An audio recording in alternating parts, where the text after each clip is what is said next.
Mag-isa, kinikinaw sa kadiliman, tila nawawala. Sunod-sunod ang mga di kaya-ayang pangyayari. May mabuti pa kayang kahihinatnan? Hanggang dito na lang ba? Ang pag-iisa ay talaga namang nakakaligaw ng landas. Padalas ng padalas, palala ng palala. Ngunit iyong tandaan, gaya ng anumang pagsubok, ito'y lilipas din. Daanan mo lang at huwag kalingain.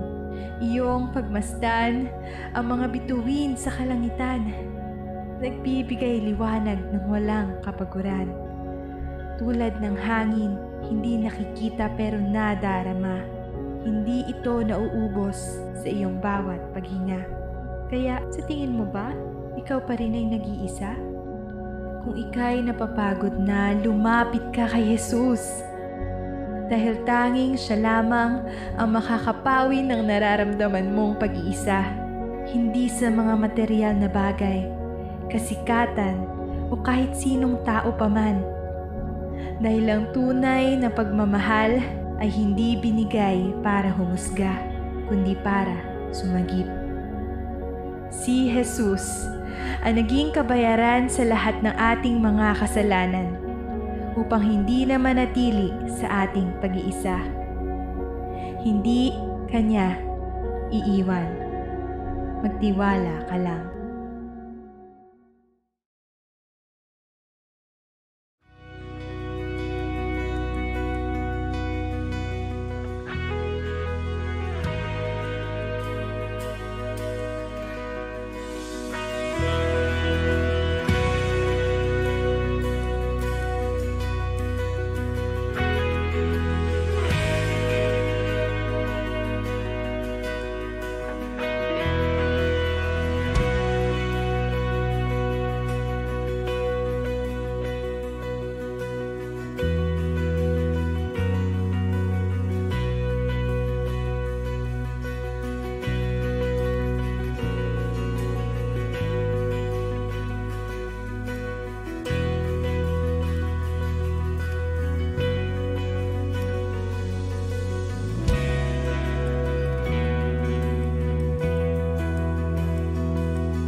Good morning sa ating lahat. Welcome sa inyong patuloy na pagsama sa ating online worship. At naniniwala po ako na miss na natin ang physical na pagtitipon, kaya lang kailangan natin magpasakop sa batas. So, nandiyan kayo sa inyong mga tahanan, andito kami sa church, but alam natin, tayo po'y pinag-iisa ng Panginoon. Amen? Sa panahon na tila mas marami ang question kaysa sa answers, tandaan natin, God can be trusted. Basahin ko po ang isang verse sa Lamentations, isinulat po ni Jeremiah. Ito po yung panahon kung saan namatay ang kanilang king, si King Josiah. Tinamaan po siya ng isang archer at nagluksa ang buong Israel dahil doon. So sila ay nakakulong sa isang situation. Paano na? Ano na yung susunod? Ano yung mangyayari? Basahin ko po ito at sa inyong mga tahanan, maring buklatin po ninyo ang mga Biblia po ninyo. Naka-flash po naman to sa mga screens po ninyo. Sa Lamentations 3:17-24 sa CEV, ito po ang sinasabi ng banal na kasulatan. I cannot find peace or remember happiness. I tell myself, I am finished. I can count on the Lord to do anything for me. Just thinking of my troubles and my lonely wandering makes me miserable. That's all I ever think about, and I am depressed. So, bigat na situation. Pero dito sa verse 21 ang sabi, then I remember something that fills me with hope. The Lord's kindness never fails. If He had not been merciful, we would have been destroyed. The Lord can always be trusted to show mercy each morning. Deep in my heart I say, the Lord is all I need. I can depend on Him. Maaasahan po natin siya. Samahan po ninyo kong manalangin. Aming Ama o Diyos, sa panahong ganito, patuloy kaming lumalapit sa iyo. Opo, inaamin namin ang aming mga sitwasyon. Mabigat, masalimuot, hindi namin alam ang susunod na gagawin. But Lord, katulad ng sinabi ni Jeremiah sa Book of Lamentations, naalala niya ang kabutihan ng Diyos. At naalala niya na ang Diyos pala ay mapagtitiwalaan. Sa umagang ito, Lord, may isang bagay lamang na totoo. Kayo po ay mapagtitiwalaan. Hindi kayo nagbago noon, hindi kayo nagbago. Lumipas man ang panahon. You are the everlasting God, can be depended upon. Sa iyo namin nilalagak ang aming tiwala sa aming buong buhay.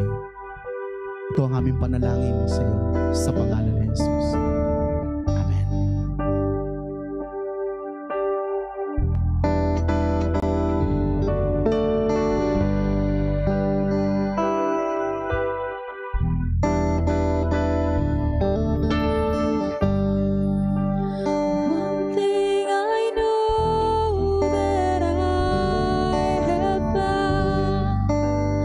Through all the troubles that surround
changed. You're still the same. You are the everlasting God. You will remain after the day is gone and the things on earth have passed. Everlasting God.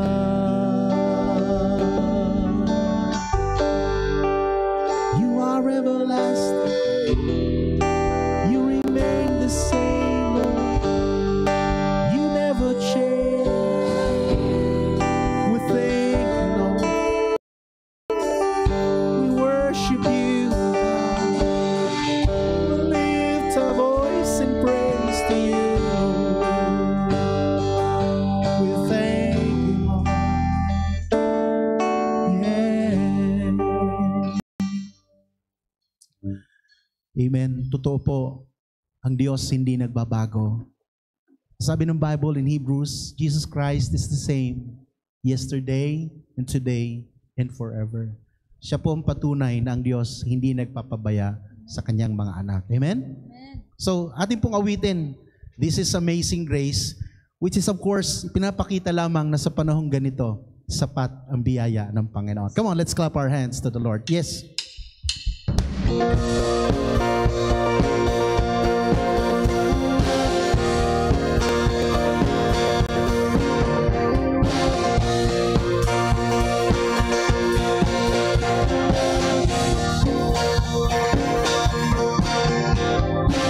Who breaks the power of sin and darkness, whose love is mighty and so much stronger, the King of glory, the King above all kings, who shakes the whole earth with holy thunder and loses breathless in awe and wonder, the King of glory, the King above all kings. This is amazing grace. This is amazing love, that you would take my place, that you would bear my cross, you laid down your life, that I would be set free. Oh, Jesus, I sing for all that you've done for me.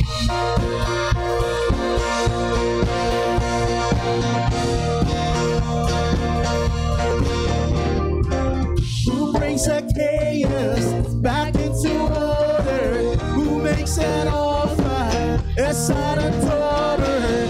The King of glory, the King of glory, who rules the nations with truth and justice, and justice all of its brilliance. The King of glory, the King above all kings. Come on, sing with us. This is amazing grace. This is unfailing love, that you would take my day, that you would bear my cross, you laid down your life, that I would be set free. Oh, Jesus, I sing for all that you've done for me. Worthy is the Lamb who was slain. Worthy is the King who conquered the grave. Worthy is the Lamb who was slain. Worthy is the King who conquered the grave. Worthy is the Lamb who was slain. Worthy is the King who conquered the grave. Worthy is the Lamb who was slain. Worthy, worthy, worthy. Oh, this is amazing grace. This is unfailing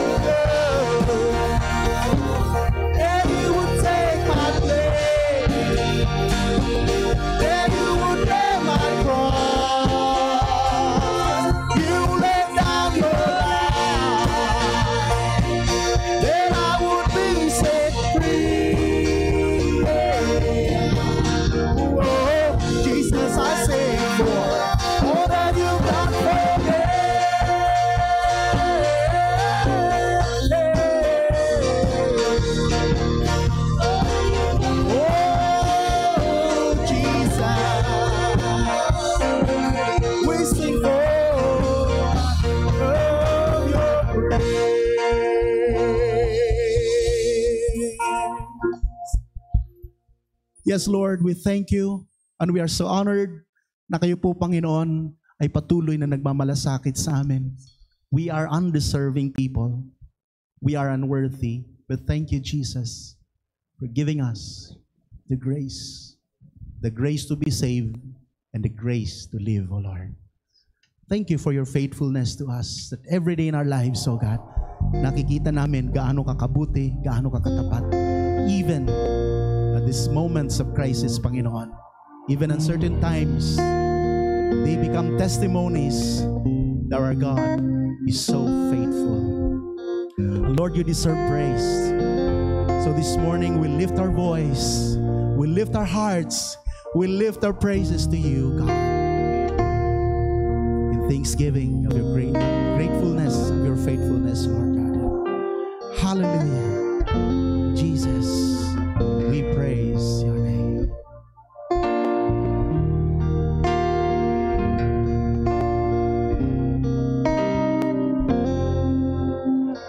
Great your faithfulness,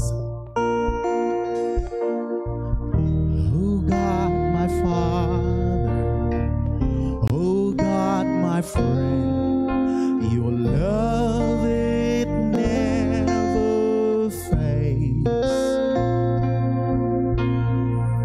and so I love you until the end. When shadows fall, you never change. From age to age, you never change. Great is your faithfulness, your faithfulness. Through the years, you've always been there. Great is your love for us, your love for us. Through the years, you'll always be there. Great your kindness, God. You are our shelter, our dwelling place. Your presence like a fire.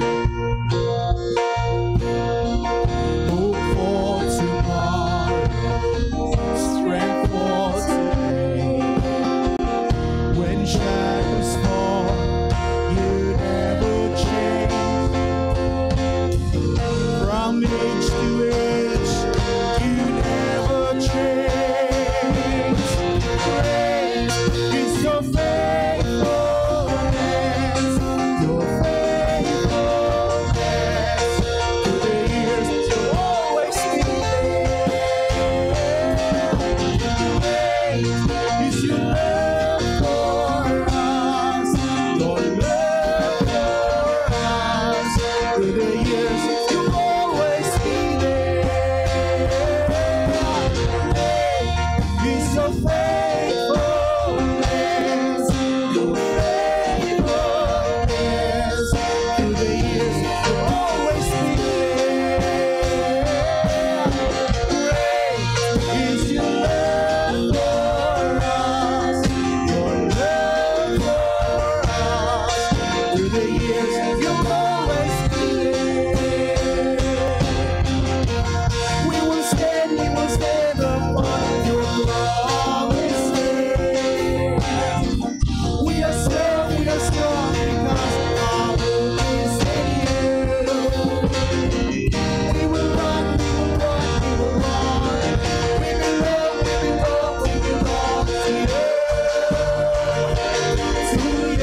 your faithfulness, your faithfulness.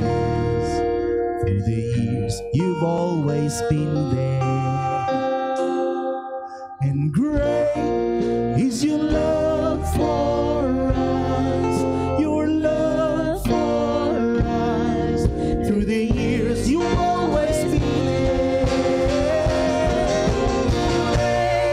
Great is your faithfulness, your faithfulness. Through the years, you've always been there. Oh, great is your love for us, your love for us. Through the years, you've always been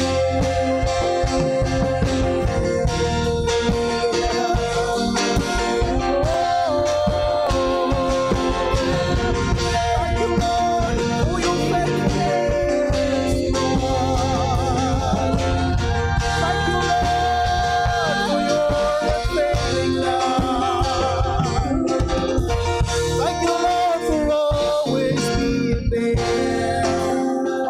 Thank you, Lord, for your faithfulness. Whoa.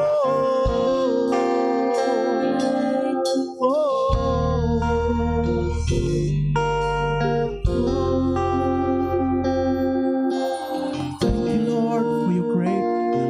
You are, oh Lord, awesome. You are faithful. Thank you so much.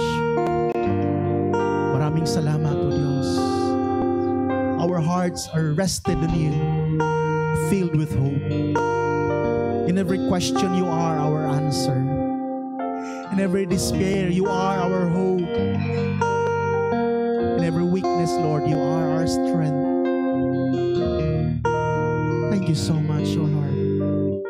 Maraming salamat sa katapatan mo sa aming mga buhay. It will always be the same, O Lord. Noon, ngayon at magpakailanman, ikaw ay tapat at mabuti. At Lord, ang aming puso maninindigan sa iyong mga pangako at mga hawak, Panginoon, dito. Na bukod tangi, ikaw lang ang aming mga asahan sa lahat ng panahon. You never change, O Lord. You remain the same. Magbago man ang sitwasyon, magbago man ang panahon, you remain the same.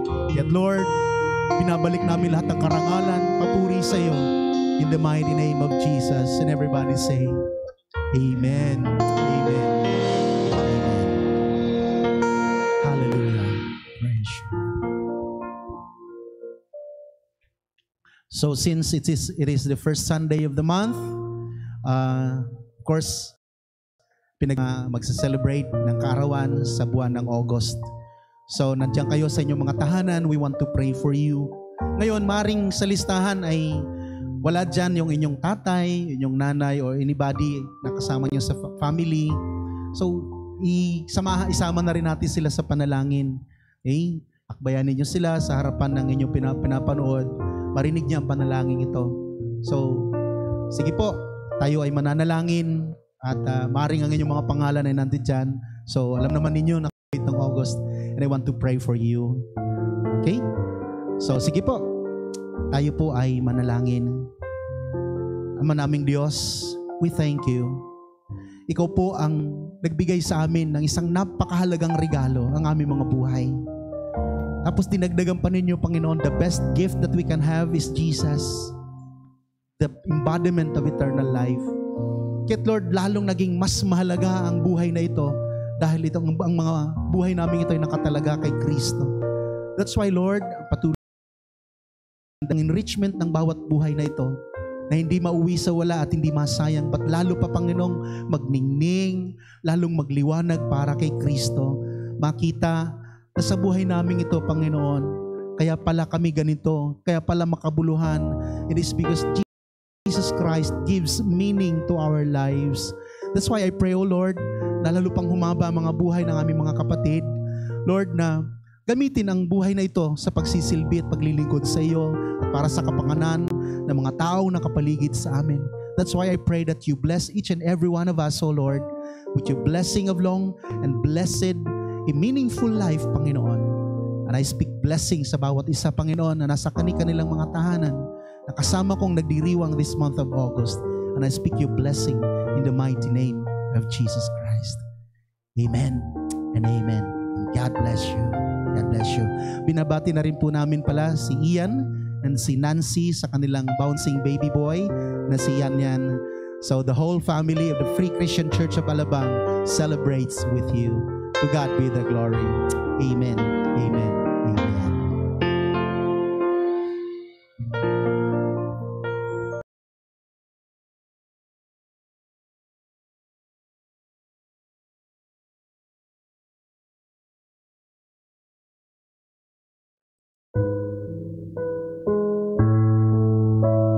Magandang umaga muli sa bawat isa sa atin.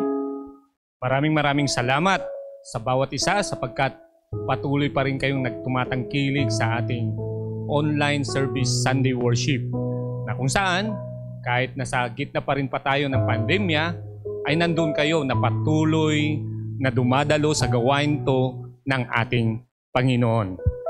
So inanyahan ko ang bawat isa na ihanda na po ninyo ang mga tinapay at ang alak o usaro sa ating pagpartake ng ating banal na hapunan. So bago ako tuluyan dumako sa ating banal na hapunan, nais ko naman munang magbahagi ng mga tatlong bagay kung bakit lagi nating inaalala ang banal na hapunan.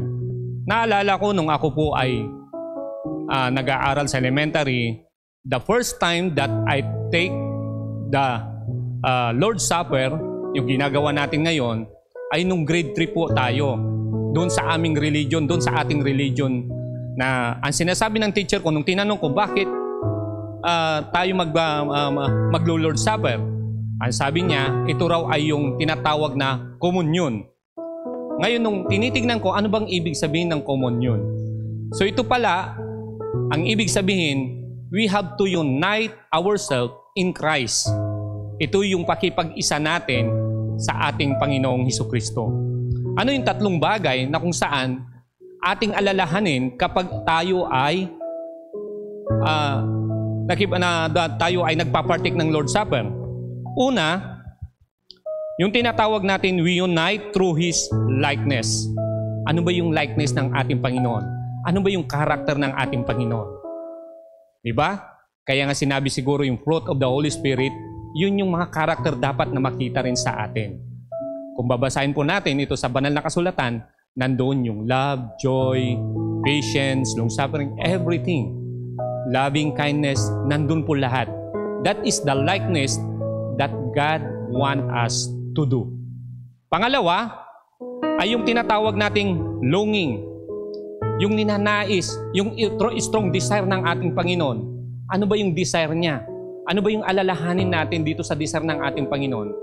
Ikaw at ako ay nakilala natin ng ating Panginoon na ang desire niya sa bawat isa, hindi lang ikaw, kundi ang iba ay makagkaroon ng pagkakilala at patuloy na magmahal sa ating Panginoon. That is the longing of our Lord Jesus Christ. Then, pangatlo ay yung tinatawag nating Lordship, yung pagiging Panginoon niya. Ano ba siya? Sino ba siya? Diba? Sabi nga natin, kapag ikaw ay tumawag sa Kanya, nariyan siya at patuloy na nakikinig sa bawat hinaing natin. Kaya in spite of this pandemic or itong tinatawag natin COVID-19, alam natin wala tayong kasiguruhan kung kailan matatapos ang pandemic na to. Kung kailan muling babalik ang tinatawag nating normal o new normal na sinasabi nila. Kailan kaya yon? Hindi tayo sigurado. So balit kapag tayo ay patuloy na tumatawag sa ating Panginoon, nariyan siya bilang isang Panginoon na patuloy na at handang na makinig sa ating mga dalangin. Kaya tayo na po ay dumako sa banal na hapunan. At ganito po ang sinasabi sa banal na hapunan, sa banal na kasulatan patungkol sa banal na hapunan. At ating buksan ang ating Biblia sa 1 Corinthians chapter 11 verse 23 to 26. Ito po ang sinasabi ng banal na kasulatan. For I received from the Lord the teaching that I pass on to you, that the Lord Jesus, on the night He was betrayed, took a piece of bread, gave thanks to God, broke it and said, This is my body, which is for you. Do this in remembrance of me. Sabay-sabay po natin kainin ng tinapay.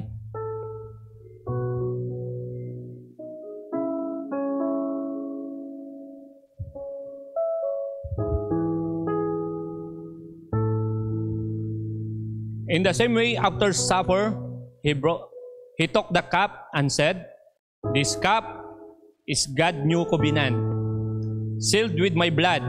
Whenever you drink it, do this in remembrance of me." Sabay-sabay po nating inumin ang alak.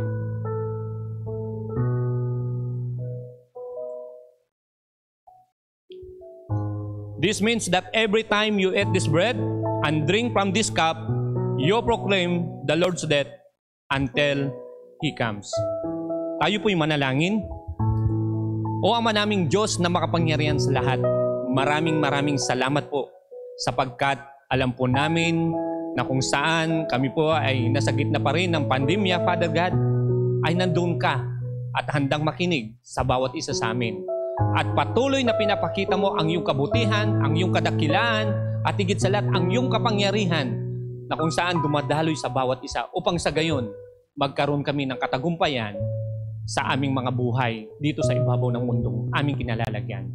Salamat o Diyos sapagkat alam po namin ang pag-ibig mo ay patuloy na sumasa amin, ang iyong pagpapala ay patuloy na sumasa amin, ang iyong proteksyon sa bawat isa sa amin, at alam po namin sa pag-partake namin ng Lord's Supper, sa pag-aalala na po namin nito, Panginoon, ay patuloy na binibigyan mo kami ng katagumpayan sa aming mga buhay habang kami po ay nasa mundong aming kinalalagyan. Kaya't Ama, maraming salamat. Sa iyo po ang lahat ng papuri sa tanging pangalan ng iyong bugtong na anak naming Panginoong Isus. Amen and amen.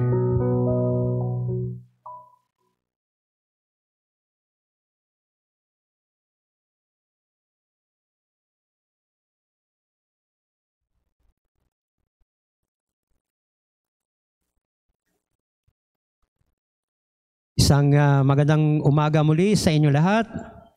Tayo po ay patuloy sa ating online worship.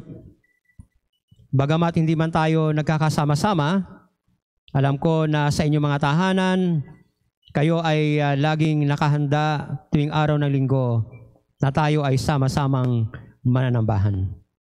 Ngayong umaga, pag-uusapan natin ang aklat ng Habakuk. Na ito ay ating tatalakayin sa loob ng isang buwan. At ito ay ating pinamagatang Trusting God in Times of Uncertainty. Pagtitiwala sa Diyos sa panahon na tayo ay nagkaroon ng kawalan ng kasiguruduhan sa buhay. Bagamat ang buhay natin ay sigurado sa Panginoon nung tayo ay nakakilala sa Kanya, gayunpaman ang mga pangyayari sa ating kapaligiran at sa ating buhay ay walang sinuman sa atin na nakasiguro. Kaya kailangan natin ng pagtitiwala sa Kanya, lalo sa panahong ito na ating pinagdadaanan. Ang aklat ng Habakuk, ito ang tema na ating tatalakayin. At ito ay kanyang binuod sa Habakuk chapter 2 verse 4 na ang wika, "The righteous will live by his faith." Ang taong matuwid ay mabubuhay sa pamamagitan ng kaniyang pananampalataya. Si Habakuk ay namuhay sa panahon niya na siya ay nakaranas ng kawalan ng kasiguraduhan sa buhay niya. Sa dalawang kadahilanan. Number one, nagkaroon ng internal problem. Yung bayan ng Juda na kung saan kanyang pinagilingkuran ng ilang taon din naman ay tumalikod sa Panginoon. Sumuway sa kanyang mga utos. At ito ang naging dahilan.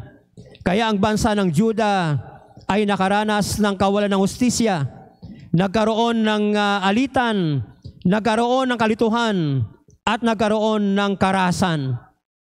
Dagdag pa doon, ay nagkaroon ng tinatawag nating military threat.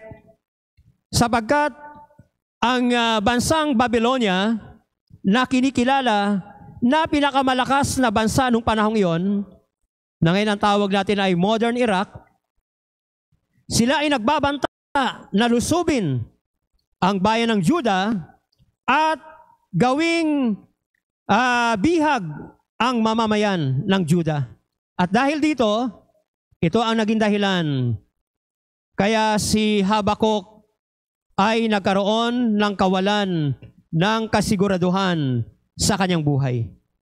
Maaaring ito rin naman yung nangyayari sa buhay natin. Maaring meron kayong panloob na problema sa inyong mga tahanan. Sa mga oras na ito, maaring meron kayong mga pinagdadaanan sa buhay ninyo. Maaring meron kayong malas sa buhay na nagkakasakit, merong matinding pangailangan, at dagdag pa nito yung ating pinagdadaanan ngayon na tinatago nating pandemya. At dahil dito, tayo ay nakaranas ng tinatawag nating kawalan ng kasiguraduhan sa ating buhay. Kaya ang ating paksa sa umagang ito, sa loob ng isang buwan, ay ating pag-aaralan, Trusting God in Times of Uncertainty. Pero bagong lahat, tayo muna ay lumapit sa Panginoon at tayo ay manalangin. Aming Ama, Diyos na makapangyarihan sa lahat, sa inyo naming ipinagkakatiwala ang inyong mga salita na mahayag sa mga oras na ito. Binubuksan namin ang aming mga puso at patuloy, Lord, na kayo ang mangusap, kayo ang magpakahayag, at nawa, dakilang Diyos, sa pamamagitan ng mensaheng ito, ay patuloy kami makaranas ng katiyakan, pag-asa sa inyo, Panginoon. Samahan po ninyo kami, aming Ama. Ito ang aming samot dalangin na may pasalamat sa matamis na pangalan ni Jesus. Amen and amen. Sino ba si Habakuk?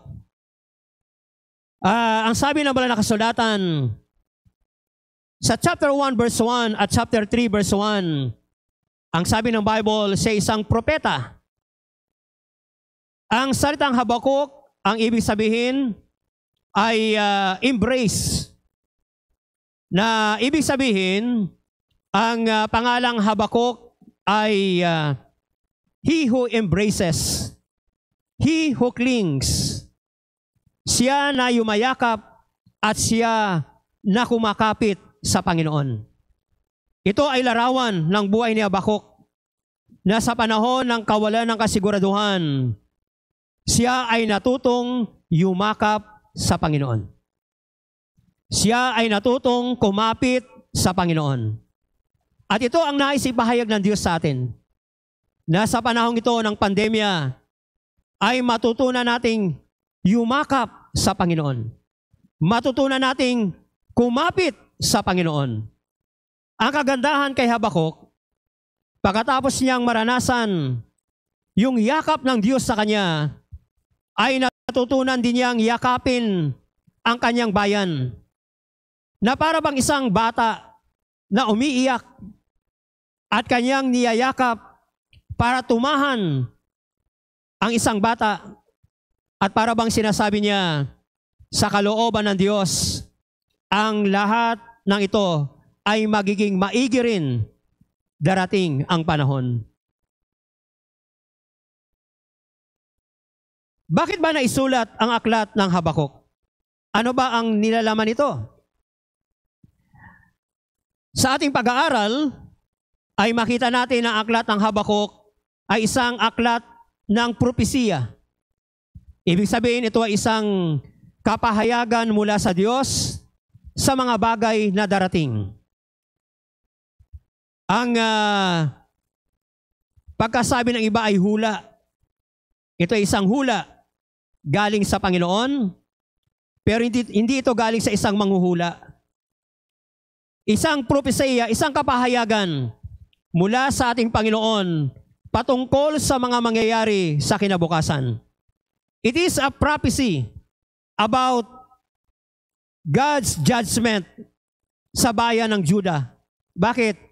Sapagkat ang bayan ng Juda ay tumalikod sa Diyos, sumuway sa kanyang mga utos, at sabi natin kanina, yon ang naging sanhi. Kaya nagkaroon ng kawalan ng hustisya, nagkaroon ng away-away, at nagkaroon ng karahasan sa bayan ng Juda. Kaya ito isang aklat ng prophecy. Hindi lamang isang propesya patungkol sa paghukom ng Diyos. Ito rin naman ay isang propesya ng pag-asa. Nasa kabila ng kanilang pagtalikod sa Panginoon, ang Diyos ay naglalaan pa rin ng pag-asa para sa kanila. Pangalawa, ang aklat ng Habakuk ay hindi lamang a book of prophecy, but at the same time, it is a book of journey. Ito ay isang aklat ng paglalakbay. Paglalakbay mula sa pagdududa, paglalakbay mula sa pag-alinlangan, paglalakbay mula sa mga katanungan, tungo sa isang buhay na mayroong pananampalataya, pag-asa, at pagtitiwala sa Panginoon. Kaya nga sabi ng isang manunulat, the book of Habakkuk opens in gloom and closes in glory. Ito ay nagsisimula sa kapanglawan at nagtatapos sa kaluwalhatian. At yan po ay makikita natin, sa unang bahagi ng aklat ng Habakuk, ay makikita natin yung kapanglawan. Pero sa bandang dulo ng aklat ng Habakuk, makikita natin ang kaluwalhatian. Sabi nga niya, isang aklat na ito ay nagsimula sa tandang pananong. It begins with a question mark and closes with an exclamation point. Bakit? Sapagat makita natin sa unang bahagi ng aklat ng Habakuk, si Habakuk ay maraming katanungan sa Diyos. Pero sa bandang dulo ng aklat ng Habakuk ay makikita natin na siya ay namangha sa mga bagay na ginawa ng Diyos sa kanya. At maaaring ilan sa atin ganun din naranasan natin. Maaaring meron tayong mga katanungan, meron tayong mga pagdududa sa Panginoon. Kaya sinasabi natin ang aklat ng Habakuk ay isang aklat ng paglalakbay. So ngayong umaga, lakbayin natin ang aklat ng Habakuk. Ang tanong ito, paano nakarating si Habakuk doon? Mula sa pag-alinlangan, mula sa mga katanungan, ay naranasan niya ang pagtitiwala, ang pag-asa galing sa Panginoon. Ano bang ginawa niya? Pag binasa natin ang aklat ng Habakuk, ay makita natin na si Habakuk lumapit sa Panginoon, dala-dala niya ang kanyang mga katanungan, dala-dala niya ang kanyang mga saloobin, dala-dala niya ang kanyang mga himutok sa kanyang buhay, at dahil doon ay naranasan niya ang mga kamanghang bagay na ginawa ng Diyos sa kanyang buhay. At ngayong umaga, yun din po ang nais natin gawin. Si Habakuk, meron siyang tatlong maling palagay sa Diyos, or maling akala, tawag natin dyan, misconception patungkol sa Diyos. Ang kanyang pananaw sa Diyos, number one, na si Lord ay walang pake sa buhay natin. Okay? Nasabi niya, God does not care. Kaya nagkaroon siya ng katanungan na ang Diyos ay walang pakialam sa buhay natin. Kaya ang tanong niya, does God really care? May pakialam ba talaga ang Diyos? Pangalawa, na maling akala niya sa Panginoon na ang Diyos ay hindi makatarungan. God is not fair. Kaya nagkaroon siya ng katanungan na, is God fair? Ang Diyos ba talaga ay patas? Makatarungan ba ang Diyos? At yan po ay talakay natin sa mga susunod na linggo. Na maaaring ito rin naman ay katanungan natin. Di ba? Na maaaring minsan sinasabi natin, kung sino yung baliko, yun ang pinagpapala ng Diyos. Kung sino yung matuwid, yun ang naghihirap. Kung sino yung baliko ang buhay, yun ang mahaba ang buhay. Kung sino yung mabait, sabi nila, bakit kinuha kagad ni Lord? Kasi mabait siya. Okay? So, kaya nasasabi ni Habakuk, na ang Diyos ba ay patas? Okay, pangatlo, na kanyang maling pananaw sa Diyos, God is not there. May Diyos, pero maaaring hindi niya nararamdaman, naranasan ang presensya ng Diyos. At maaaring yun din ang mga nararamdaman natin sa mga oras na ito. Alam natin mayroong Diyos. Alam natin tinanggap natin si Kristo sa ating puso. Pero maaaring may mga panahon na tayo ay nakaramdam. Nandyan ba talaga siya? Parang wala siya. At yan po ay talakay natin sa mga susunod na linggo. For the meantime, ang ating pag-uusapan ngayong umaga ay yung kanyang unang katanungan. At ito po yung ating pag-aaralan. Does God really care?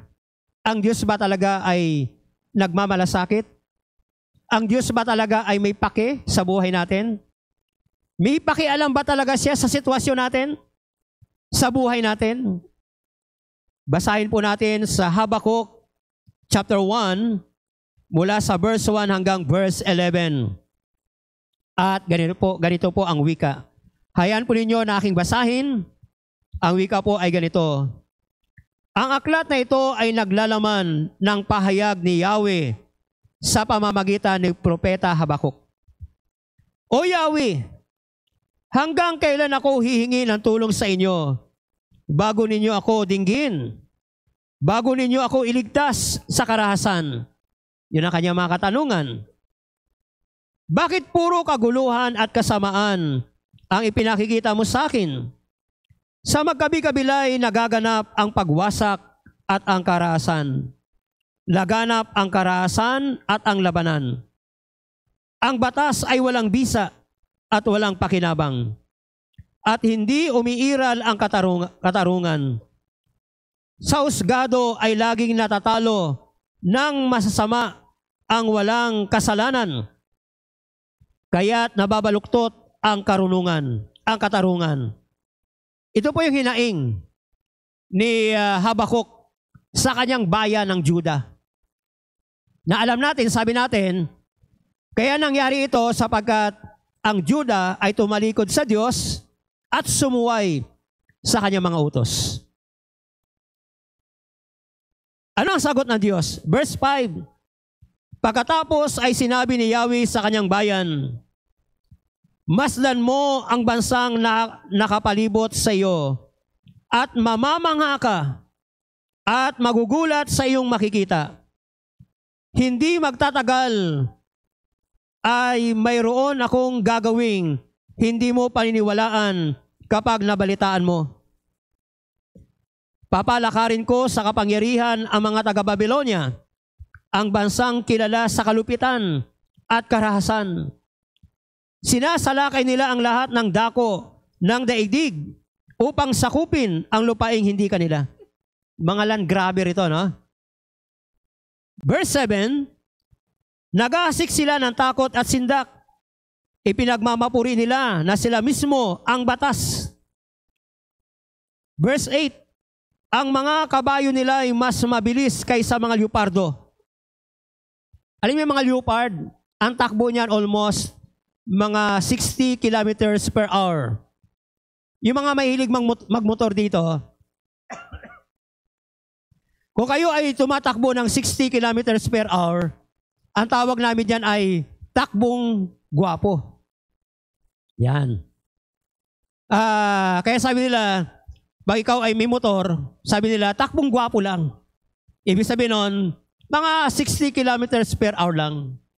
Okay, ganun katulin ang leopardo. Pero ang sabi ng Bible, ang mga kabayo nila ay mas mabilis kaysa mga leopardo. Mas mababangis kaysa mga asong gubat pagsapit ng gabi. Ang kanilang mga ngabayo ay rumaragasa mula sa malalayong lupain para silang mga agila na dumadagit sa kanilang biktima.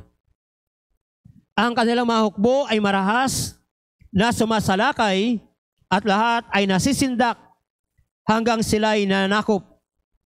Di mabibilang na parang buhangin ang kanilang mga bihag. Hinahamak nila ang mga hari at walang pinunong iginagalang.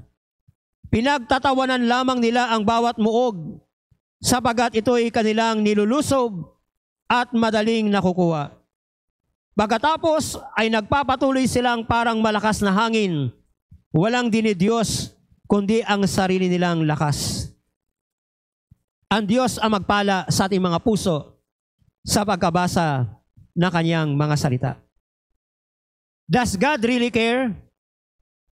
Maring yan isa sa mga katanungan na bumabagabag sa ating mga kaisipan sa mga oras na ito. Pero ang tanong, talaga ba siya ay nagmamalasakit? Bakit minsan tayo ay nakapag-isip? O tayo ay nakaramdam o nakapag-isip na ang Diyos pagka minsan ay parang walang malasakit? Dito sa mga talatang ating binasa, ay meron pong tatlong dahilan. Number 1, minsan tayo ay nakapag-isip na ang Diyos ay parang walang pake sa buhay natin. Kasi sabi nga, number 1, we pray, but do not see God's answer right away. Kung baga tayo ay nananalangin, subalit sa ating mga panalangin, ay wala tayong nakitang sagot na kaagaran. Parang walang sagot si Lord. Kaya ang sabi niya sa talatang 2, ito ang tanong ni Habakuk. Ang sabi niya, O Yahweh, hanggang kailan ako hihingi ng tulong sa inyo bago ninyo ako dinggin? Yan ang kanyang katanungan. Hanggang kailan? Kung si Habakuk ay isang Pilipino, maaaring sabihin niya, Yahweh, hanggang kailan ako hihingi ng tulong sa inyo? Pagpatay na ba ang kabayo? Di ba sabi nga natin, aanhin pa ang damo kung patay na ang kabayo? Hanggang kailan? Pag pumuti ba ang uwak? Kailan ba puputi ang uwak? Nakita na ba kayo ng uwak na puti? Palagay ko wala pa. Maaring uwak mismo, hindi nyo pa nakikita. Tama? Yung magiging puti pa. Kaya maaring kung si Habakuk ay isang Pilipino, ito ang tanong niya. Lord, hanggang kailan kaya na ako ay hingi ng tulong sa inyo at ako inyong tutulungan? Hanggang kailan? Hanggang pumuti ang uwak?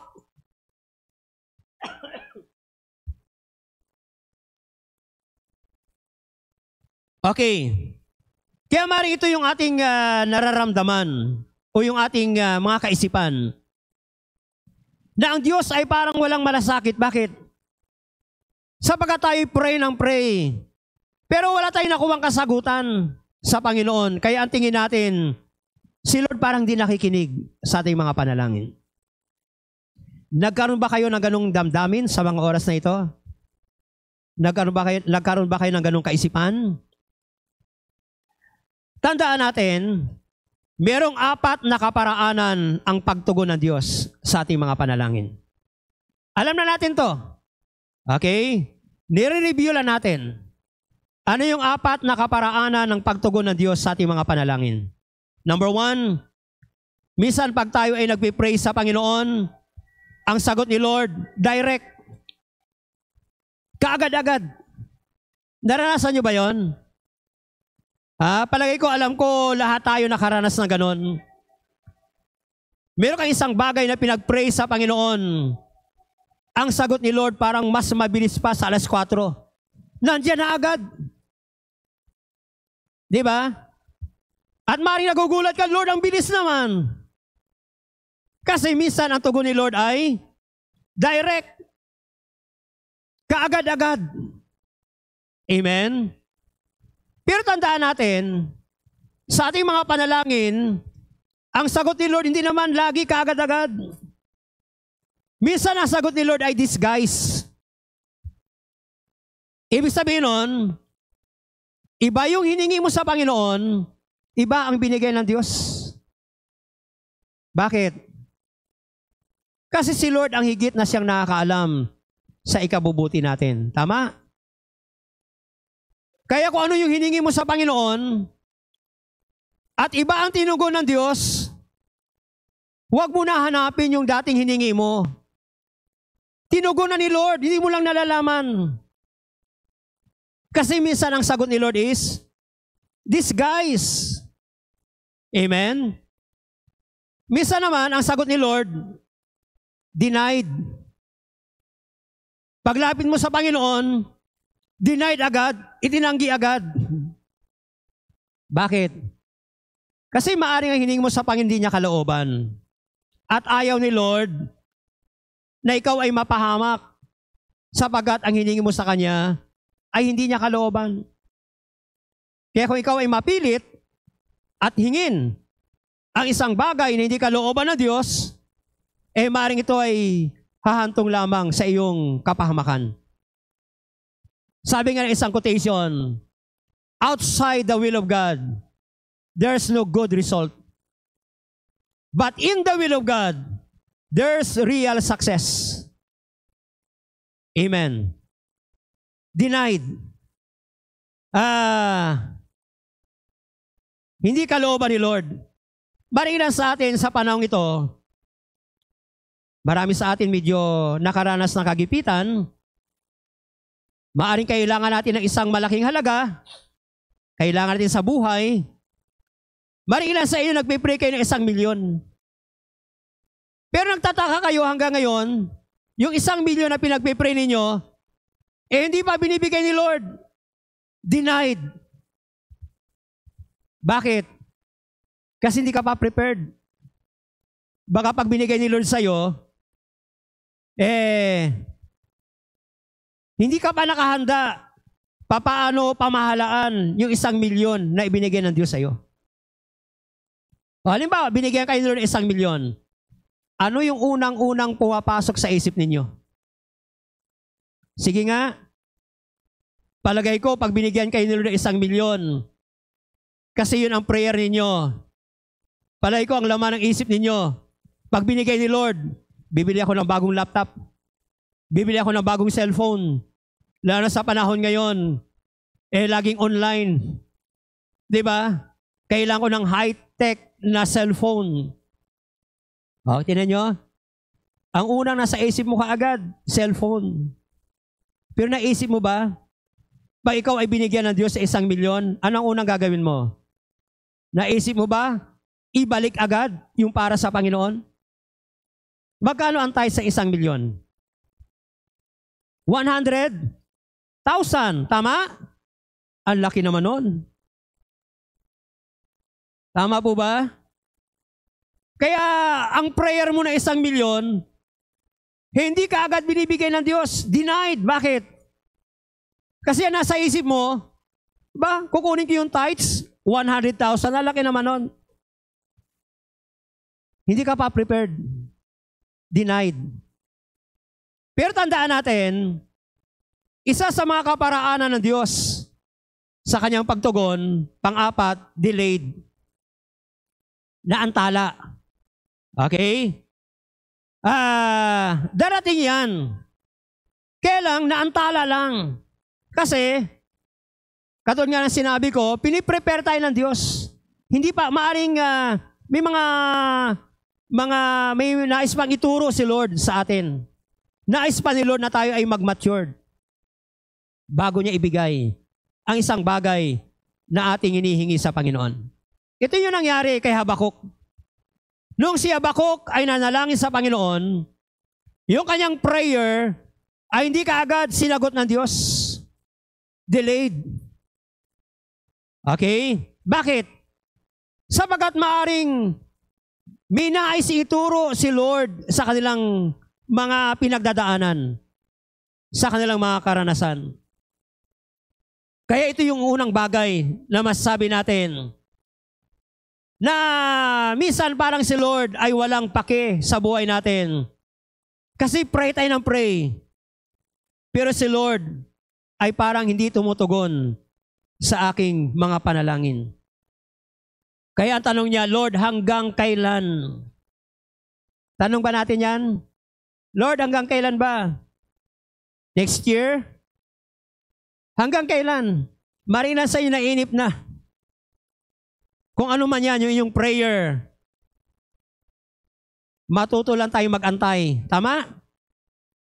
Okay, pangalawa, bakit minsan tayo ay nakapag-isip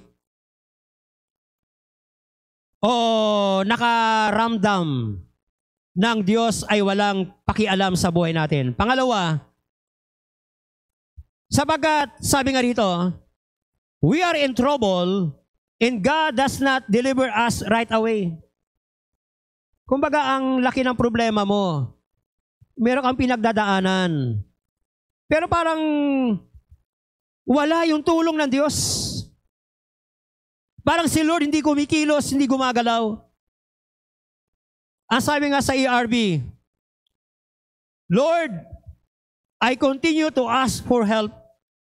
Tuloy-tuloy naman ang paghingi ko ng tulong sa inyo. When will you listen to me, Lord? Kailan nyo ba ako pakikinggan? I cried to you about the violence, but you did nothing. Diba? Parang gano'n, no? Pray ka ng pray, may problema ka, matindi yung pangailangan mo, mabigat yung pinagdadaanan mo, pero si Lord parang hindi kumikilos. Nakaranas ba kayo ng gano'n? At dahil doon, maaring ikaw o tayo ay nakapag-isip na ang Diyos ay walang pakialam. Ilan sa inyo may mga panalangin kayo sa mga oras na ito na ang sabi ninyo ay, how long? Lord, hanggang kailan? Hanggang kailan kaya matatapos ang pandemyang ito? Hindi natin alam. Hanggang kailan kaya ako makasumpong ng trabaho? Mula noon ng lockdown, natanggal na ako sa trabaho. Ilang buwan na ang lumipas. Hanggang ngayon, wala pa rin akong trabaho. Kaya ang maring tanong mo, Lord, hanggang kailan? Aabutin pa ba ako ng December? Para ako'y magkatrabaho? O maring ilan sa atin, ang tanong natin, Lord, hanggang kailan ba mapaigi ang buhay ko? O maring ilan sa atin, ang tanong natin, Lord, kailan maayos ang problema naming mag-asawa? O maring ilan ang tanong natin, maring meron kayo mahal sa buhay na pinagpipray ninyo na makakilala sa Panginoon. Nagka-COVID na lahat-lahat. Ang inyong mahal sa buhay hindi pa rin nakakilala sa Panginoon. Kaya maring ang tanong ninyo, Lord, hanggang kailan? O maring ilan sa atin, meron kayong daladalang bigat sa mga oras na ito. Kaya ang tanong nyo, Lord, hanggang kailan ba maibsan ang bigat na ito? Ito yung mga tanong na sumasagi sa isip natin. Kaya tayo ay nakapag-isip na ang Diyos ay walang pakialam sa buhay natin. Okay, pangatlong dahilan. Bakit minsan tayo ay nakaramdam o tayo ay nakapag-isip na ang Diyos ay parang walang pakialam sa buhay natin? Pangatlo, sabi natin, when we see the wicked triumphing over the righteous. Kapag nakita natin ang isang taong baliko, ang isang taong masama, ay nananagumpay sa isang taong matuwid. Kaya nga sa Bible, maraming tanong, ano? Sa Psalm 73, makikita rin natin yan. Why the righteous suffer and the wicked prosper? Tanong nila yan, ano? Bakit ang mga taong matuwid naghihirap? Ang taong baliko, nananagana. Ang taong mabait, maiksi ang buhay. Ang taong halang ang kaluluwa, mahaba ang buhay. Diba? Yung taong adik, humahaba ang buhay. Yung taong walang bisyo, nabalitaan mo isang araw, ha? Namatay. So ito yung mga katanungan ni Habakuk. Nakita niya sa kanyang bayang Juda na ang mga baliko ay mas nananagumpay sa mga taong matuwid. When we see the wicked triumphing over the righteous. Kaya sabi niya sa verse 3, sabi niya, bakit puro kaguluhan at kasamaan ang ipinakikita mo sa akin? Sa magkabi-kabilay nagaganap ang pagwasak at ang karahasan. Laganap ang karahasan at ang labanan. Ang batas ay walang bisa at walang pakinabang, at hindi umiiral ang katarungan. Sa husgado ay laging natatalo ng masasama ang walang kasalanan. Diba? Sabi niya, no? Laging natatalo ng masasama ang walang kasalanan, kaya't nababaluktot ang katarungan. Isa ito sa mga dahilan kaya si Habakuk ay nagkaroon ng kaisipan na ang Diyos ay walang pakialam sa kanilang buhay. At maaaring ito rin naman ay tanong natin sa ating mga sarili. Di ba? Pag kinukumpara mo ang buhay mo, nandito ka, sumusunod sa Panginoon, naglilingkod sa Diyos. Di ba? Tapos nakita mo naman yung malayo sa Diyos, tumatalikod sa Diyos, mas maunlad ang buhay kaysa sa buhay mo. Di ba? Kaya maaari nagkakaroon ka ng pagtatanong sa Panginoon. Pero ang tanong, does God really care? Nagmamalasakit ba talaga ang Diyos? Ano sa palagay ninyo? Of course, yes. Si Lord ay nagmamalasakit sa buhay natin. Amen? Maring di man natin masyadong nakikita katulad ni Habakuk. Hindi natin nararamdaman.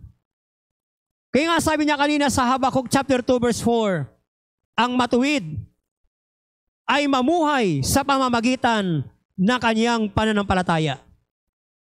So huwag tayong mamuhay ayon sa ating mga senses, sa ating mga nararamdaman, sa ating mga nakikita, sa ating mga naririnig. Maring minsan may mga narinig tayo.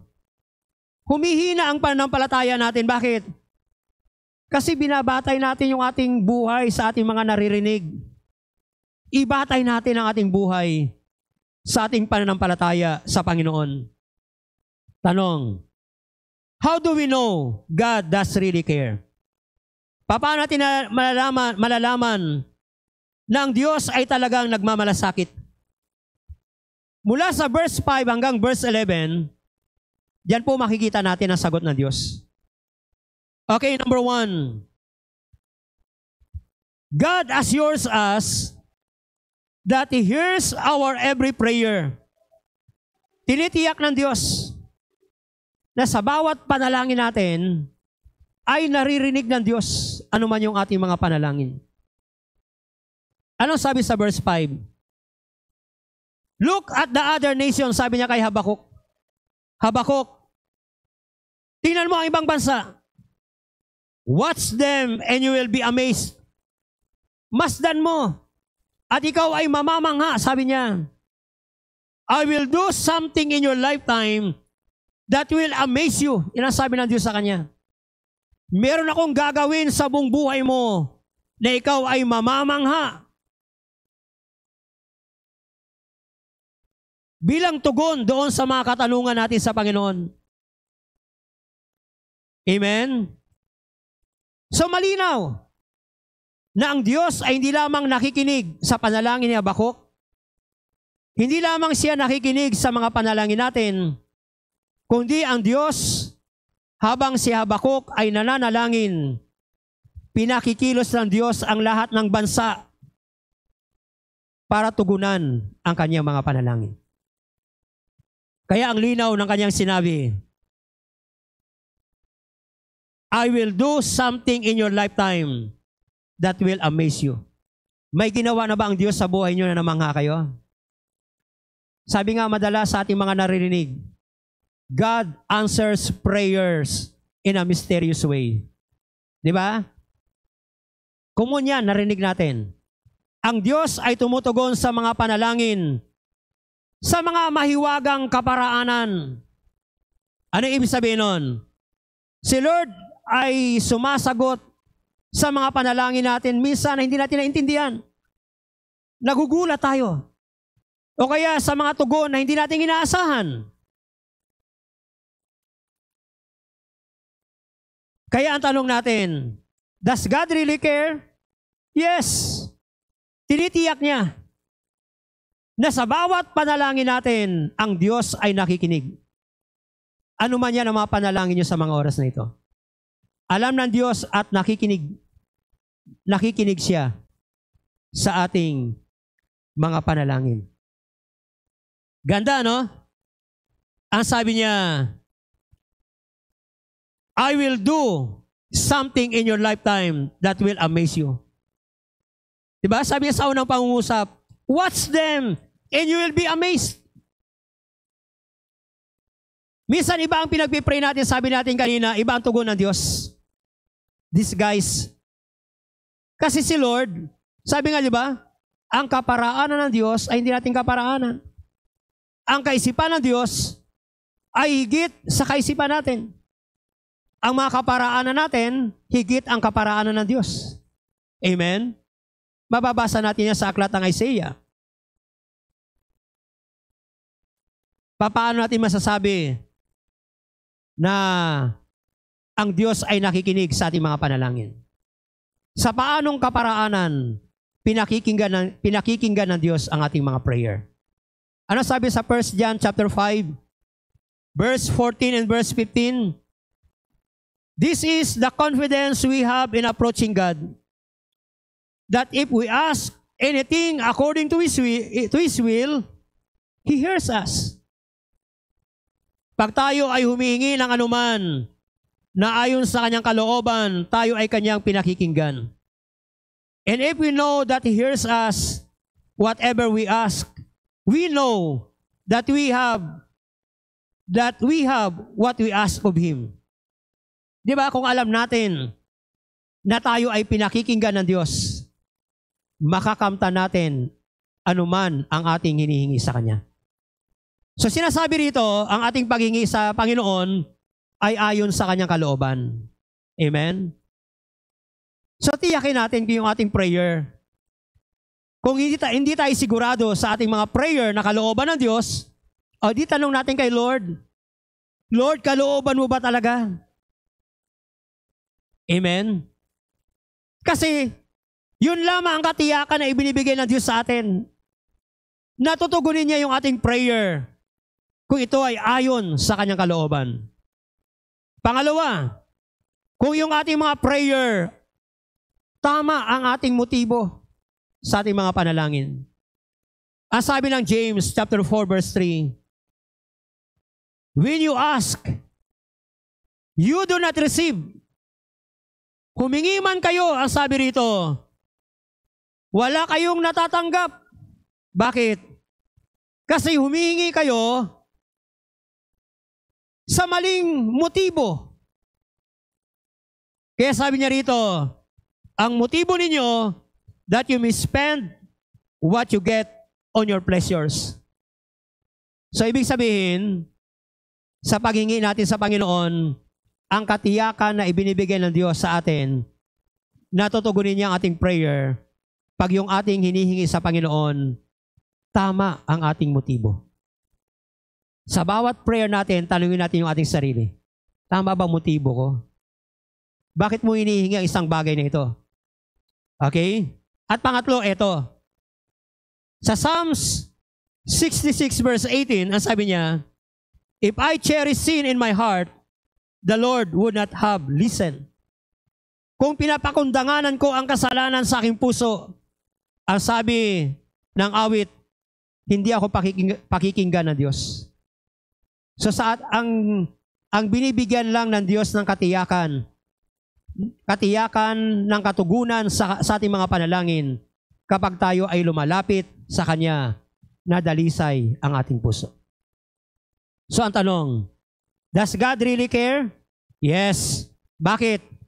Sapagkat tinitiyak niya na ang bawat panalangin natin ay naririnig ng Diyos. Pangalawa, bakit ang Diyos ay nagmamalasakit sa atin? Pangalawa, God promises us that He will deliver us in His time. Sapagat ang Diyos ay nangako na tayo ay Kanyang ililigtas ayon sa Kanyang panahon. Okay, ano ang sabi ng Panginoon sa Kanya?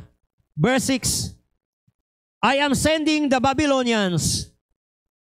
They are fierce and cruel. Sabi gano'n, no? Ito mga taga-Babylonia, sila ay,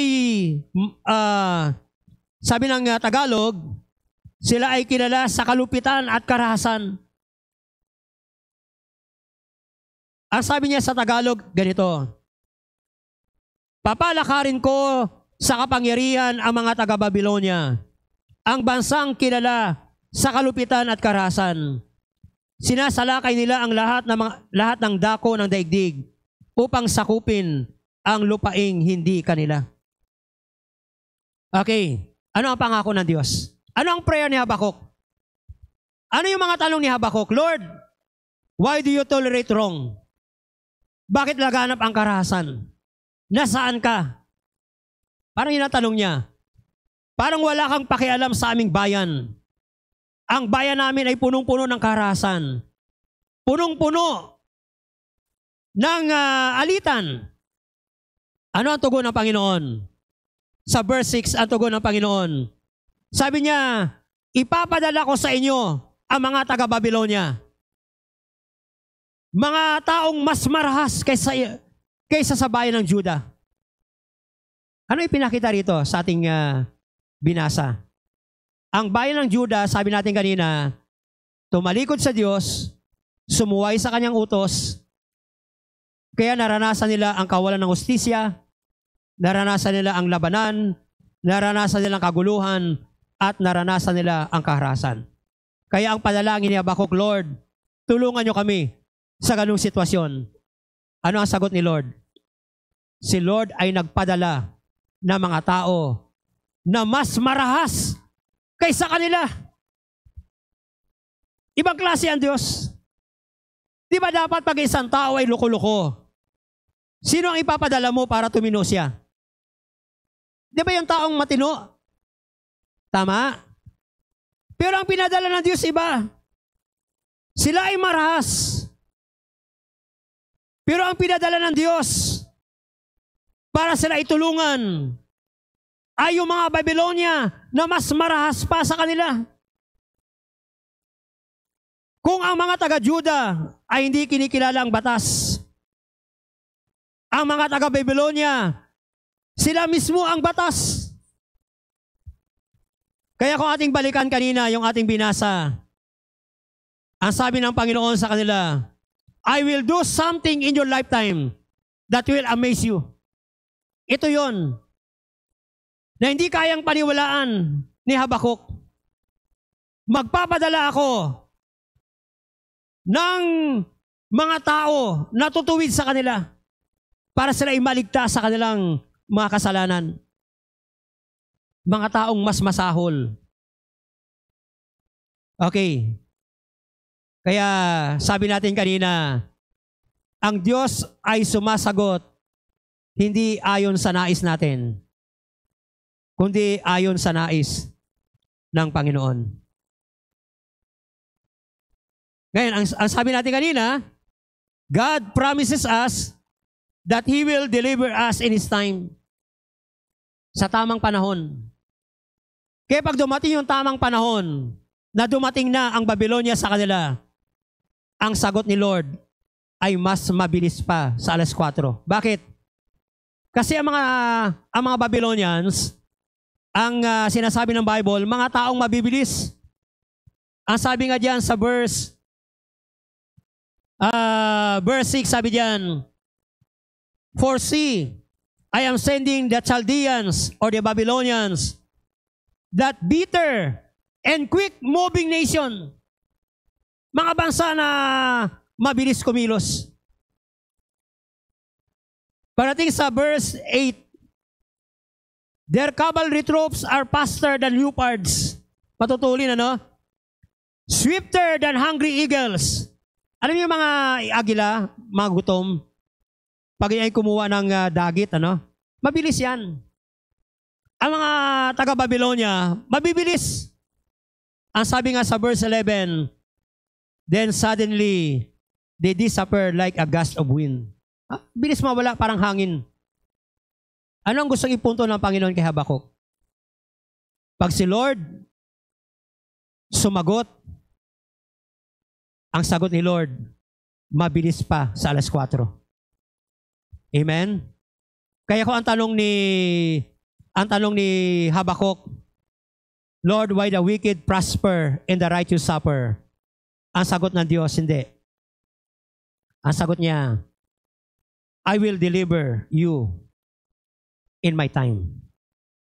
Ililigtas ko kayo, tutulungan ko kayo sa aking panahon, sa tamang panahon. Amen? Yan ang pangako ng Diyos. Ano sabi sa Psalms 34 verse 19? A righteous man may have many troubles. Ang mga taong matuwid, katulad mo, katulad ko, meron man tayong mga problema. Marami man tayong mga problema ang pinagdadaanan. Marami man tayong problema ngayon na pasan-pasan. Pero ang pangako ng Diyos, but the Lord delivers him from them all. Amen? Sa kanyang panahon, tayo ay tutulungan ng Diyos.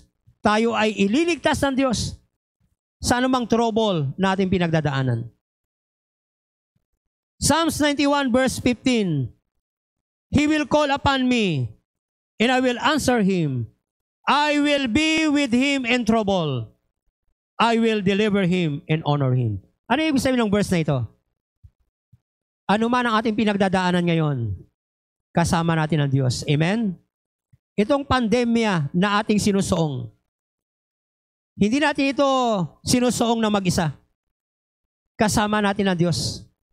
Ano man problema na pinagdadaanan mo ngayon, na maaaring sabihin mo napakabigat na problema, tandaan natin ang pangakong ito. Sabi ng Diyos, I will be with him in trouble. Sasamahan tayo ng Panginoon. 1 Peter chapter 5 verse 10. And after you have undergone pain for a little time, pagkatapos na kayo ay dumaan sa anumang kahirapan at pasakit sa buhay, ano sabi niya? The God of all grace, ang Diyos na puspos ng biyaya, who has given you a part in His eternal glory through Christ Jesus, will Himself give you strength and support and make you complete in every good thing. Habang sinusuong natin itong mga pain sa buhay natin, ang sabi ng banal na kasulatan, ang Diyos, nasa Kanya ang lahat ng biyaya, tayo ay Kanyang palalakasin, tayo ay Kanyang suportahan, at gagawin niya tayong kompleto sa lahat ng mga mabubuting bagay. Amen? Naniniwala ka ba sa pangako ng Diyos na ito? Paniwalaan natin ang pangako ng Diyos. Amen? So ang tanong, does God really care? May paki ba talaga si Lord? Yes. Anong una sagot natin? Number 1, ano sabi natin? Tinitiyak ng Diyos na sa bawat panalangin natin, naririnig ng Diyos. Pangalawa, nangako ang Diyos na sa Kanyang tamang panahon, tayo ay Kanyang ililigtas anuman ang ating mga pinagdadaanan. At pangatlo at panghuli, dito pinagtitibay ng Diyos, God affirms that He will judge all evil in the world. Hatulan na Diyos ang lahat ng kasamaan. Kung ang bayan ng Juda ay naging masama dahil sa kanilang pagtalikod sa Diyos at pagsuway sa utos ng Diyos, at ang pinadala ng Diyos para sila ay ayusin ay yung bayan na mas masahol pa sa kanila, ang Babylonia. Pero ang lahat ng ito, darating ang panahon, nahukuman ng Diyos ang lahat ng kasamaan sa mundong ito. At yan po ay mababasa natin mula sa verse 6 hanggang verse 11. na hindi na po natin babasahin sapagkat ito'y napakahaba. Ang sabi ng Ecclesiastes chapter 3 verse 17, God will bring to judgment both the righteous and the wicked. For there will be a time for every activity, a time for every deed. Ang Diyos ay magdadala ng judgment sa mga matuwid at sa mga wicked. Sa mga righteous, anong ibibigay ni Lord? Putong ng buhay, reward. Sa mga wicked, ano ang ihatol ni Lord? Lake of fire. Yun ang sabi ng Bible. Kaya darating ang panahon, lahat ay hatulan ng Diyos.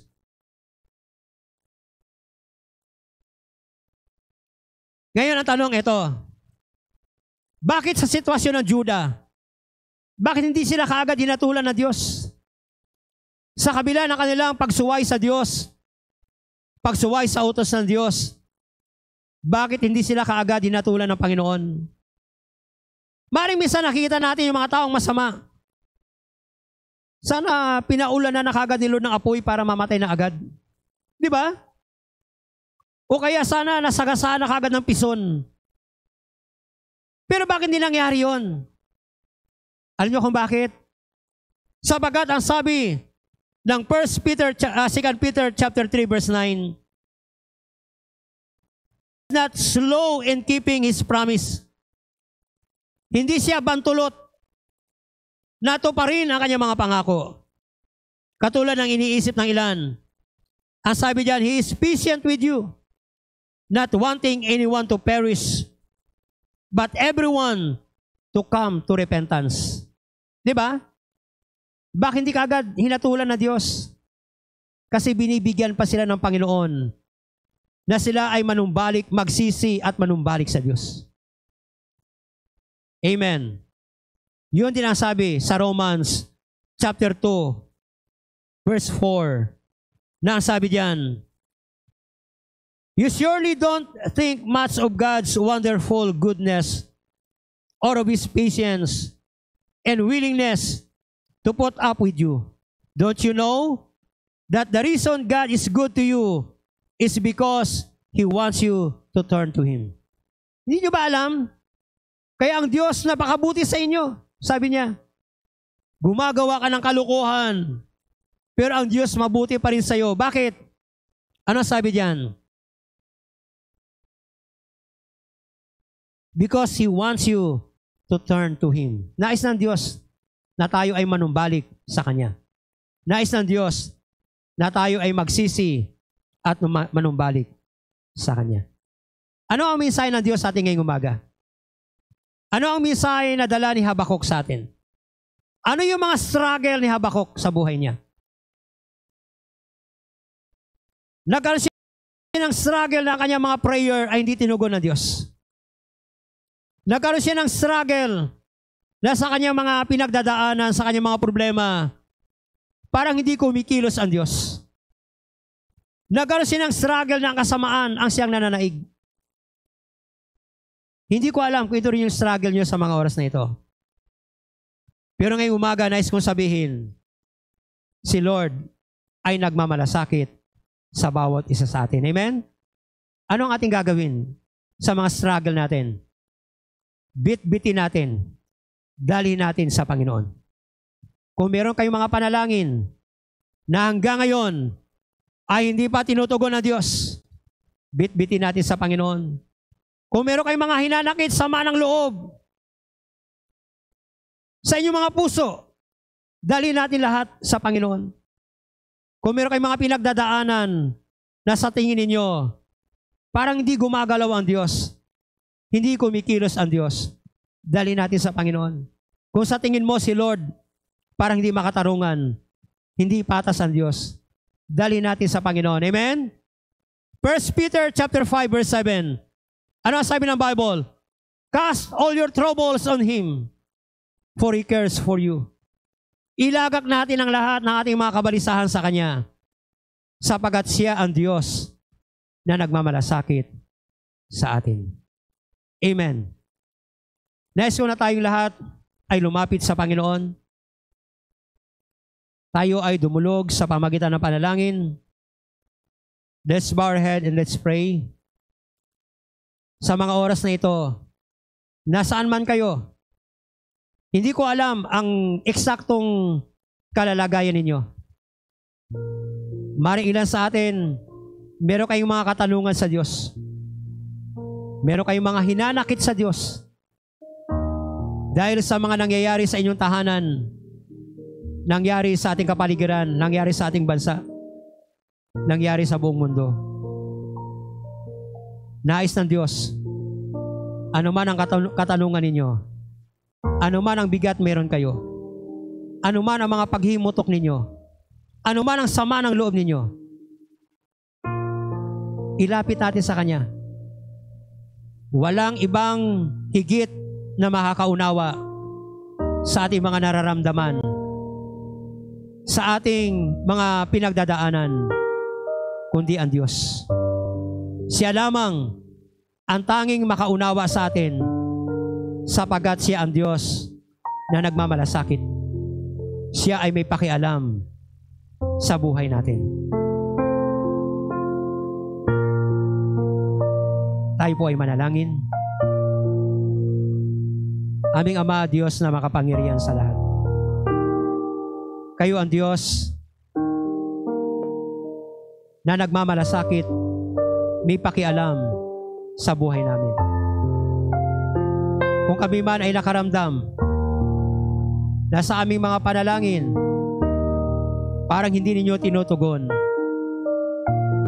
Lord, muli naming alalahanin ang mga kaparaanan na inyong katugunan. Minsan kayo ay tumutugon ng direkta. Minsan naman, Lord, disguise, pakunwari ang tugon ninyo. Iba ang aming hiningi, iba ang binibigay ninyo. Sapagkat kayo ang higit na siyang nakakaalam sa ikabubuti namin. At minsan naman, Lord, ang aming hinihingi ay tinanggihan ninyo. Sapagkat maaaring ito, Lord, ay hindi nyo kalooban.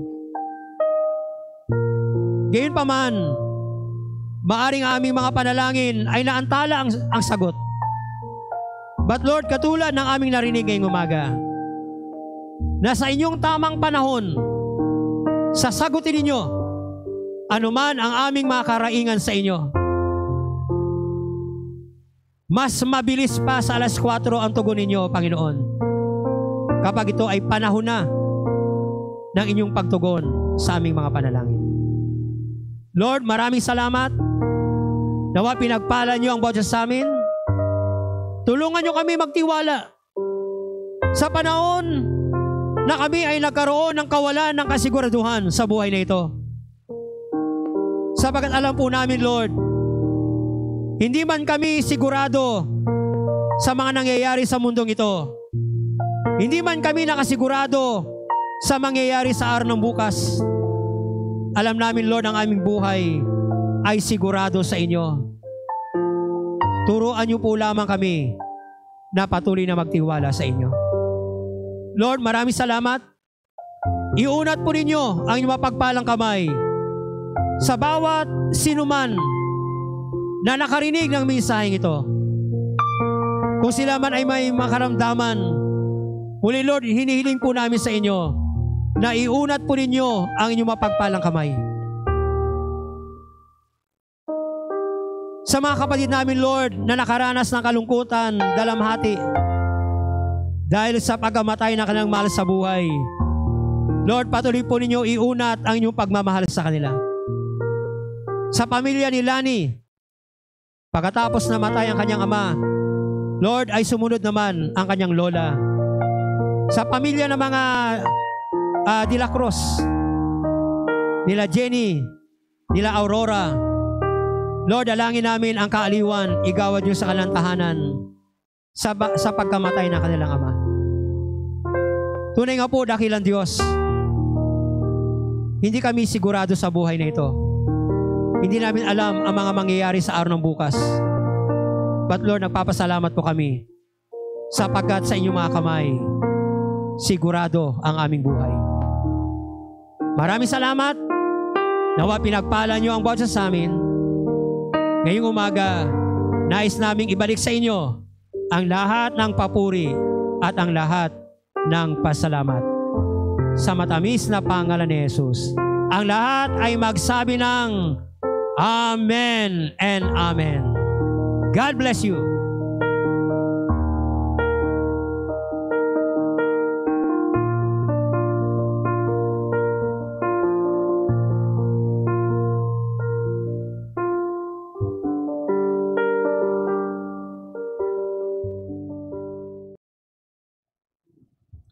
For God so loved the world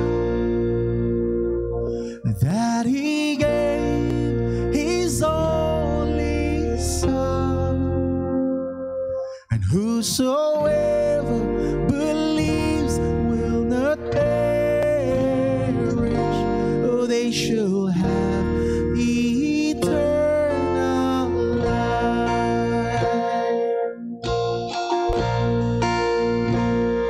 I shall hold to the cross. I shall hold to God alone,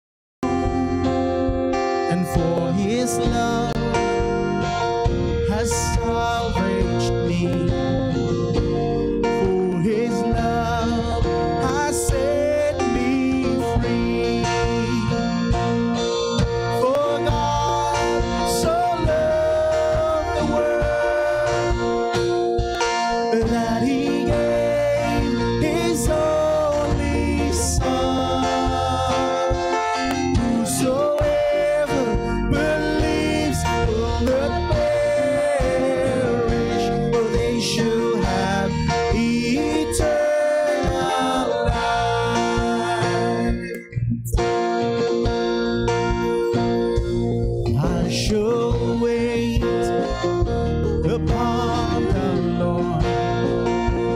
I shall wait upon His word, and by His grace I am released, and by His grace I am redeemed.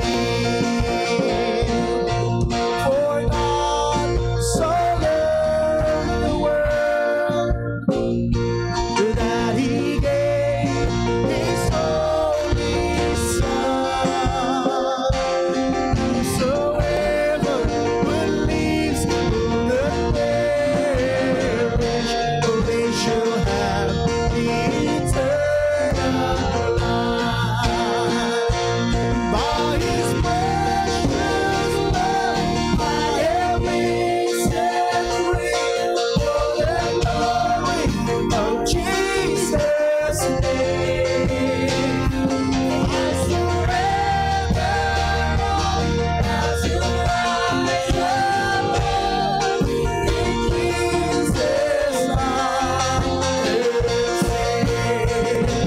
by His precious blood I have been set free, for the glory of Jesus' name.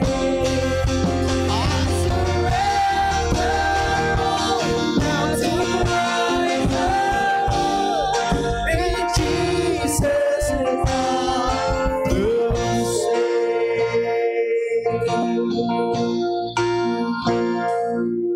For God so loved the world that He gave His only Son, and whosoever believes will not perish, they shall have eternal life. Oh, they shall have eternal life.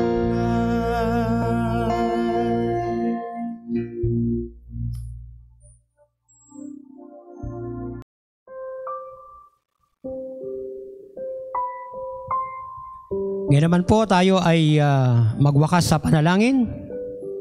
Pero bago ang lahat, nais ko munang ilapit sa ipag-pray natin yung ating mga ikapo. Kung hawak-hawak nyo ang inyong ikapo, yun yung tithes and offering, ay hawakan po natin at ito ay ating idulog sa Panginoon. Yung ilan naman siguro, wala kayong hawak na ganito, maring hawak nyo ay cheque o kaya ballpen, hawakan yung cheque ninyo. Maring ilan sa inyo, yung pera nyo ay nasa bangko, so maaring hawak-hawak ninyo yung ano tawag natin dyan? Slip, ano?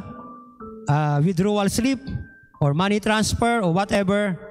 Ito po ay ating idulog sa Panginoon at gayon din naman tuloy-tuloy na po natin sa ating pagwakas sa ating gawain. Sige po, tayo ay lumapit sa Panginoon.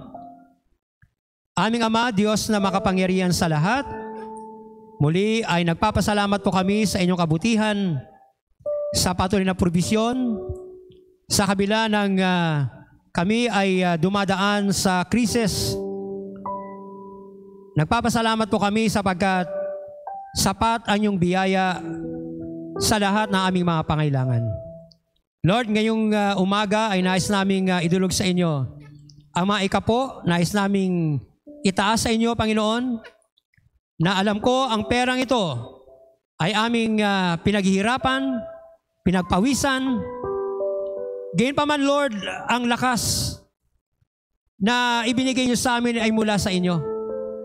Kaya kami nakapagtrabaho ng maayos sapagkat binibigyan niyo kami ng lakas, binibigyan niyo kami ng katinuan ng aming mga kaisipan. Kaya nakapagtrabaho kami ng maayos. At bunga nito, Panginoon, kami ay nagkaroon ng sweldo at nais po namin ibalik sa inyo ang 10 bahagi nito, Panginoon, bilang pagsunod sa inyo at bilang pagtitiwala sa inyo, Panginoon. Naniniwala kami na sa panahong ito na kami ay walang kasiguraduhan. Hindi nyo kami pababayaan sapagkat kami ay nanampalataya sa inyo sa pamamagitan ng aming pagbalik ng aming mga ikapo at mga kaloob sa inyo. Lord, pagpalain nyo ang bawat kamay na magkaloob. Nawa ibalik po ninyo ng sobra-sobra anumang bagay na ibinalik nila sa inyo. Ganyan po, nais naming idulog sa inyo. Maging yung mga kapatid namin, na alam ko, Lord, nagnanais din po sila na makapagbalik ng kanilang ikapo sa inyo. Subalit maaring sila ay walang trabaho sa mga oras na ito. Lord, dalangin po namin, nawa ay pagkalooban po ninyo sila ng anumang mapagkikitaan sa anumang kaparaanan na naayon sa inyo, Panginoon, upang ang kanilang nais na makapagbigay sa inyo ay magkaroon ng katuparan. Maraming salamat. Ganyan po, Lord, dinudulog namin sa inyo ang ilang pang nais magkaloob sa pamagitan, Lord, ng kanilang pagdala sa iglesyang ito. Nawa ingatan nyo ang bawat salapi na kanilang dala-dala, Panginoon. Lord, maraming salamat sa inyo naming dinudulog ang mga kapatid namin ito, Panginoon. At Lord, bilang pagwakas sa aming pananambahan, muli nagpapasalamat po kami na patuloy nyo kami ginagabayan, patuloy nyo kami pinapatnubayan. Sa panahong ito, Lord, na hindi pa kami pinapayagan na makapanambahan ng sabay-sabay sa lugar na ito. Nagpapasalamat po kami, dakilang Diyos, sapagkat sa aming mga tahanan ay ginawa ninyo bahay panambahan. Kaya't Lord, nagpapasalamat po kami sa lahat ng ito na sa anumang kaparaanan ay hindi namin kayang pigilan ang aming pagpuri at pagsamba sa inyo. Maraming salamat, Lord. Gabayan nyo kami hanggang sa mga susunod na gawain. Samahan po ninyo kami, dakilang Diyos, at ang inyong mga salita ang maging gabay namin sa araw-araw upang ito ay masunod namin, dakilang Diyos, na may kagalakan sa aming mga puso. Ang lahat ng papuri at pasalamat ay tanging sa inyo lamang. At ngayon, ang mayamang biyaya ng ating Ama sa Langit, ang patuloy na pagmamahal ng ating Panginoon Jesucristo, at ang pakikilakip at kapuspusan ng Banal na Espiritu ay sumaatin lahat mula ngayon at magpakailanman. Amen and amen. God bless you.